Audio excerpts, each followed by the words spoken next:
underneath here. You can't do this or you'll automatically rip out and be down. Okay, so it goes here, underneath, post, right and hold it, put it on your shoulder. Break this down, cut across there, and roll. Now, I'm trying to get this, but he drops. So my left hand comes across and parry. This becomes an elbow, boom. It goes to my basic top lock. Now my top lock position, what I want is I want the shoulder to shoulder here, my elbow to be out as a brace, so you can't step around it in corners, around the corner and get me. This hand's going to be posted on the hip, which gives my elbow strength. And my elbow has to be bent and out. Okay? Got that? Sir. Now from here, again, he hinges up. I hinge up on the inside. I'm going to roll over. Now I can hit across the top. Just talked about a couple times with some guys. I can't hit across the top, but what I'm holding right now is this. Okay? So that's where my life is depending on right there. So yeah, if I was here and I drew one of his blades, or as we came up, I drew one of mine, and now I have my blade, and I go, boom, and I sink that home, maybe that's safer. Okay? But right here, I'm still, as far as tapping is concerned, holding with empty space between my thumb and forefinger. Okay? So what I prefer to do here, when this comes over, to keep it from getting loose, is shoot this hand under. Now, this whole arm is preventing him from being able to run under. Does that make sense? So it's not just this, it's this. Okay? Where if it's over the top, and he slips out, I get all that. But if it's here like this, and he slips out, now this arm keeps that from happening. Now you can still bend, of course, but at least my hand will be here. Okay? So that's why I like this position. And I could do it as a good hard shoot through. So when I'm here, like this, it comes over the top, I go like this, and I really want a displacement, a balance disruption here. And again, if he doesn't do anything, I make him do stuff. I slap him in the groin. Boom, and I work here, boom, boom. Or if I'm here like this, and he starts, I'm going to hack that. If you hack into that radial nerve and that muscle right there with the edge of your hand or your bone, you'll train him very quickly not to do that. So you go bang here like that, and then you can hit behind the hinge of the jaw, underneath the ear, behind the hinge of the jaw, try and knock him out and dislocate his jaw or break his jaw. Or one of my favorites is to use your forearm bone right at the base of the skull. And that'll knock him right out. Okay, it's awesome. If you're one of Guro Chuck students, I'm sure you've had that happen to you already. Okay, so come right there this morning for coffee, right? Okay, so it comes like this right here. The only reason I would trade that is because sometimes I've done it once. I go bang and I go wham, and he's like, oh my God, that sucked. So he tucks his head down. Even though I'm hitting him across the eye, his head is still down like this. So now if I'm not careful, I'll end up like that. You know, I'll go, whoom, and it won't quite get what I want.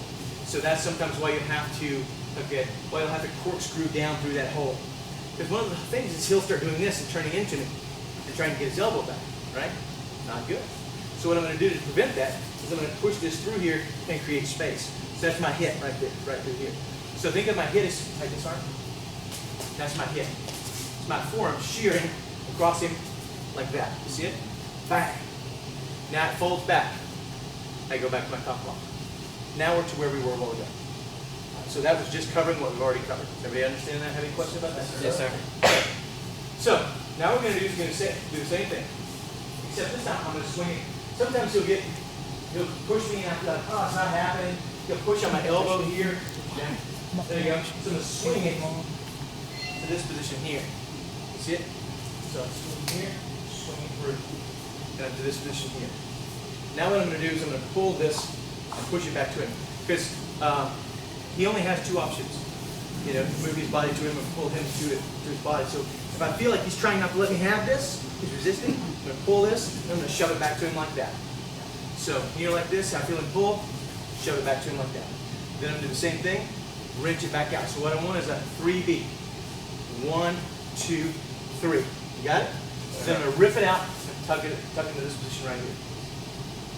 With me? All right. So from where we were, to this position, my hand is on the elbow, drag, his hand's still tapping, he goes to this position. He pulls it back towards him, and I'm giving him a little bit of no, no, no, and then I go, okay, back. He's like, oh crap, that sucks. He's trying to let me don't let me have it. Oh, like this, use your hand. There you go, like that. Boom, like that. Boom. Okay?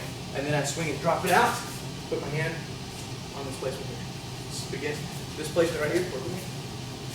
This placement right here is the beginning of the disarm, but I'm not really disarming. The reason is, if I disarm him, if I go like this, Now he does what? Now he draws another blade, right? Or he starts trying to punch me and stuff like that. But as long as he has his blade here, what's his focus mentally? Right, he's trying to get this back, right? Which is okay. That's what I want to think about. He's trying to get this back. I don't want him thinking, oh, let's draw another blade. You know what I mean? Make sense? Sure. So from the beginning. Hit. Rip out. Tap. Over. Make sure you're under. Tap. 1, 2, 3. Tap. Cross back. Okay? This time I'm going to drag. Pull through. I might also do that if you did what he just did there. I could feel like he's reaching for something on the other side of his waistband. I go like that. So I go, ooh, what are you reaching for there? You know what I mean? Okay, and then he tries to pull it back. 1, 2, 3, and out. All right, so now what we're going to do is I'm going to take this from where we're in the beginning and we're going to finish up. Okay, so what I'm going to do is I'm just going to decide that I want to go ahead and go on to the next part. Now I can disarm this knife, then we'll both be an empty hand, assuming that I haven't done anything. Or I can hold on to the knife and stab and cut him with his own blade. So which of those two options seems more valid for me, which is more valuable for me, right? So I know it seems odd because you think, well, if I get rid of this, you could be out there in space, you know, and now it's knock down, drag out, you know. But I might not be the superior athlete here, you know. So I don't necessarily want to lose that advantage. So what I'm going to do is I'm going to go ahead and hold on to it. So I'm going to go ahead and let this go. I'm going to take my hand off the flat of the blade. I'm going to thumb him in the eye, elbow him down, thumb him in the eye, and then bring it over his shoulder. Don't bring it back towards his face because even with all this stuff going on, this hand will get in the way. He'll realize what's happening. He'll get in the way. So you're going to push it over his shoulder first and then drag it down. Okay, and we go back to the same idea where we'll go. Right? Now we're going to finish with a tap here, and my hand goes over the top. When I go over the top, you can't come high anymore. Make sense? Sure. You can't go forward, you can't go lower, you can't go higher. So this is my finished position. Again, these are only for an instant, right? At every one of these positions where you stop them, there's a lock, there's a disarm, there's a throw, there's a draw. Does that make sense? Sure. So, but you can't get those if he's slashing and you're going, and you're trying to, you know, grab him like this, and then he clears you, and you're doing this stuff. This is hard to. You can't tap forever, then you can't win by tapping. You know what I mean? So at some point I got to go, whoa, get a position, right? Don't worry, there's only a short karambit. Small karambit, that's all it is. Okay, so don't worry, it's only a small karambit. Okay, so the idea is that I'm just going to flow, you know, and so if you got to one of those positions, that's what you would do. You would take one of those advantages. Okay, so back to where we'll go. Okay, so here, lock this off, thumb the eye. Because I need what is called extension retraction principle. When I extend it, he wants to do what? He wants to retract it and gain control. What I'm going to do is, this is from the Asano Academy, the thumb here, I'm going to tap him here like this with my elbow.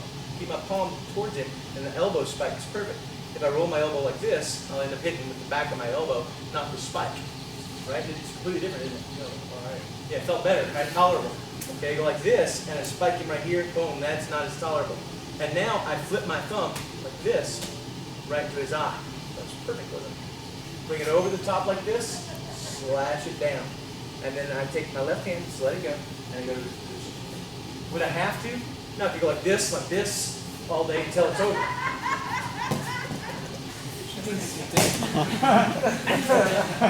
Got it? Sir. Okay, so you need to see the whole thing, or you got it? Just the last part. Just the last part, okay? So here in this basic leverage control position, which could also be this disarm, obviously, but like I said, every one of them is a hitting position, a throwing position, a locking position, a disarming position, and a drawing position. Slips off, push with the thumb in the eye, extend, retract, thumb in the eye, pull around, slash down, left hand, right hand, let's go, left hand goes to cross hand parry here, cross hand parries, right hand goes over, still using your elbow, to an over the top position. So now I'm on top and on bottom, and that's going to be the end of the